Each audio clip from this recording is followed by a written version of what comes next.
Assalamualaikum warahmatullahi wabarakatuh. Waalaikumsalam warahmatullahi wabarakatuh. Perkenalkan, nama saya Aladadi Prasetyo dari PJKB UM 2019. Di sini saya akan sedikit bertanya tentang wawancara Mbak,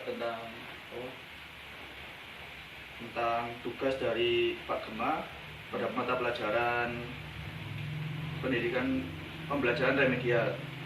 Di sini ada beberapa pertanyaan yang saya akan ajukan. Langsung aja Mbak ya? Iya. Oke. Yang pertama, sebelum belajar mengajar dilaksanakan, Mbak atau selalu punya tujuan pelajaran? Tujuan pembelajaran. Tujuan pembelajaran. Iya. Jika boleh mengetahui tujuan pembelajaran apa yang Mbak tetapkan? Tujuan pembelajarannya selalu saya sampaikan sesuai dengan KD yang ditentukan. Karena saat ini memakai kurikulum pembelajaran itu Merdeka Belajar, saya juga menyesuaikan dengan keadaan dan situasi saat ini. Sesuai dengan keadaan COVID, maka kadangkala saya juga mengajarkan tentang COVID itu apa. Jadi di sela-sela pembelajaran seperti biasanya yang ada di kurikulum 2013, saya sisipkan sedikit pengetahuan tentang COVID. Baik. Selanjutnya ya, untuk kesusahan belajar mengajar Mbak, bahan belajar apa yang panjenengan gunakan untuk atau yang panjenengan butuhkan, misalnya sekolah itu tidak memfasilitasi tersebut? Iya. Untuk fasilitasi di sekolah itu sebenarnya sudah ada ya, seperti kita pakai slide itu.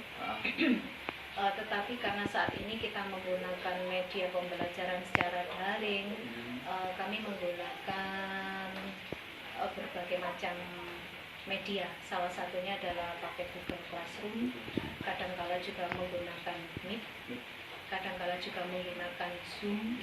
Jadi tergantung materi pembelajarannya. Kadang-kala juga kami pakai form, Google Form untuk soal-soal atau materi-materi yang bersifat latihan. Untuk prakteknya misalnya kan ngajar apa nih, itu kan kekurangan alat misalnya. Itu bagaimana cara Mbak untuk melaksanakan misalnya kekurangan alat gitu? Iya. Untuk secara daring ini kembali lagi kita ke kurikulum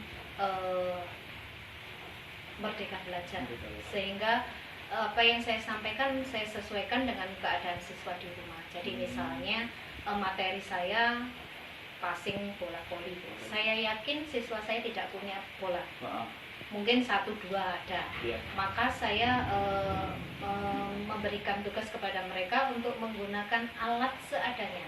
Misalnya menggunakan bola yang terbuat dari plastik, atau juga menggunakan balon miliknya adiknya bisa dipakai. Kemudian menggunakan bola yang terbuat dari kain, seperti bantal kain itu kan ada yang bulat-bulat. Nah, sampai seperti itu. Seminim mungkin mereka itu bisa menggunakan alat apa yang ada di rumah dan menyerupai bola yang sebenarnya. Tapi tujuan pembelajarannya itu tetap tujuan pembelajarannya tetap saya sampaikan, kemudian contoh-contohnya juga saya sampaikan melalui video pembelajaran, kemudian mereka juga melakukan kegiatan seperti yang saya sampaikan itu dan divideokan juga.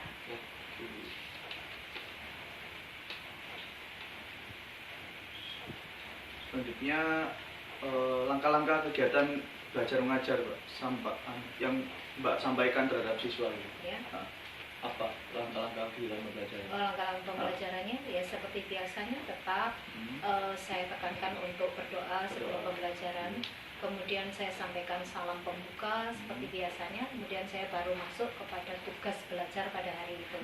Misalnya tugas belajarnya itu berupa materi pembelajaran, saya harus menyampaikan materi pembelajaran itu secara detail. Dan saya membuka tanya jawab selama jam pembelajaran itu. Jadi kadang-kala ada siswa yang menuliskan di WA saya bertanya tentang materi ini yang sedang saya bahas itu. Kemudian ada juga yang menyampaikannya lewat forum di GC, jadi langsung komunikasi gitu. Nah, selanjutnya itu setiap belajar mengajar itu akan ada metode pembelajaran ya? Iya. Kalau panjenengan sendiri itu lebih suka metode apa yang disampaikan? Misalnya itu metode ceramah lah, metode komando lah, atau apa? Cenderung kalau secara praktek saya lebih suka demonstrasi ya, demonstrasi itu.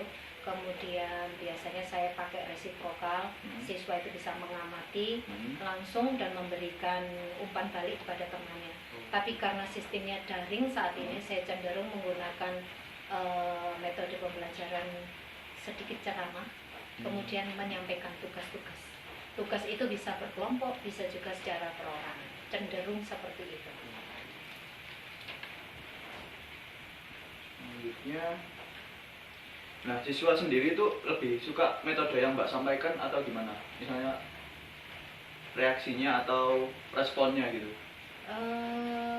Dalam Responnya kalau saat ini bisa dibilang mundur ya, karena di awal-awal tahun 2019 itu di awal COVID, mereka sepertinya antusias untuk belajar secara Google Classroom. Mereka baru masuk ke dalam dunia Google Classroom sehingga mereka itu antusias. Jumlah siswa saya 28 siswa, kalau hadir di dalam kegiatan Google Classroom 28 atau sekitar 26. Ya, yang absen berarti hanya 2. Tapi mungkin karena terlalu panjang waktunya belajar seperti ini, mereka menjadi jenuh, menjadi bosan. Dan akhirnya pada saat ini siswa saya 28 yang aktif ikut kegiatan itu hanya sekitar 16, 17 begitu. Tidak pernah full. Dan lagi ada sistem kurikulum ini saat ini kan sistem kurikulumnya diberikan lagi Merdeka Belajar itu tadi, sehingga kita juga harus menghargai siswa yang tidak siap pembelajaran melalui daring. Jadi kadang-kala ada siswa yang mau datang ke sekolah bertanya langsung, itu ada. Berarti lebih toleransi gitu? Iya, lebih toleransi sesuai keadaan. Gitu. Selanjutnya apa? Kan ada sumber pelajarannya. Nah, sumber pelajarannya itu panjenengan dapatkan dari mana dan bagaimana ngasihnya ke para siswa? Memberikannya kepada siswa. Sumber belajar yang pertama saya dapatkan dari buku ya, dari buku paket, kemudian dari literasi-literasi yang lain, misalnya dari YouTube, dari video, kadang-kala juga ikut pelatihan-pelatihan, itu saya sampaikan kepada siswa.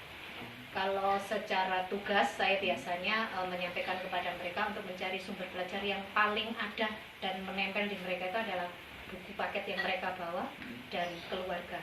Jadi orang tua mereka atau orang-orang yang ada di sekitar lingkup mereka itu adalah sumber belajar. Ya.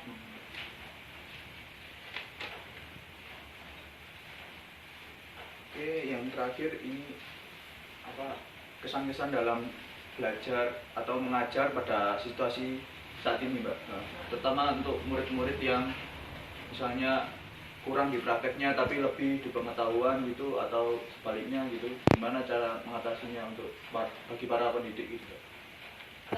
Yang pertama sangat berkesan sekali adalah saya menjadi guru olahraga untuk saat ini harus menilai secara gambarannya berangan-angan begitu ya, tidak bisa nyata praktek begitu. 1-2 materi bisa saya praktekkan ketika kita bisa masuk 100%. Kemarin tuh langsung saya bisa mengambil beberapa gerakan yang bisa disampaikan oleh anak-anak, tapi selebihnya tidak bisa, dan ini harus saya akali untuk bisa tetap menilai meskipun materinya tidak disampaikan secara praktek. Jadi saya berangan-angan. Kadangkala saya juga memberikan tugas kepada mereka itu untuk melakukan praktek melalui video dan dikirimkan kepada saya, atau minimal melalui foto. Foto itu sudah mewakili, kan kadang-kadang mereka kesulitan di Bu, video itu besar Bu, data saya habis dan lain sebagainya. Itu mereka sampaikan melalui foto. Kalaupun itu tidak bisa terpenuhi, mereka itu bisa hadir ke sekolah. Saya hadirkan di sekolah, melakukan di depan mata saya beberapa siswa yang memang terbelakang atau kesulitan di alat-alat seperti HP dan lain sebagainya, itu bisa praktek langsung. Jadi untuk saat ini itu kita mencari nilai itu dengan cara apapun. Iya. Jadi tidak muridnya saja yang butuh nilai, tetapi guru juga harus melihat hasil pembelajaran mereka di rumah itu seperti apa. Jadi kita kalau siswanya itu tidak aktif, guru menjemput. Oh. Ya. Mbak, terima kasih Ya, atas sama-sama. wawancara hari ini. Semoga diberi kesehatan selalu. Amin. Terima dan kasih. dilancarkan segala kegiatan. Amin. Amin. Terima kasih, Mbak. Ya, terima kasih. Assalamualaikum warahmatullahi wabarakatuh. Waalaikumsalam. Matur nuwun. Ya.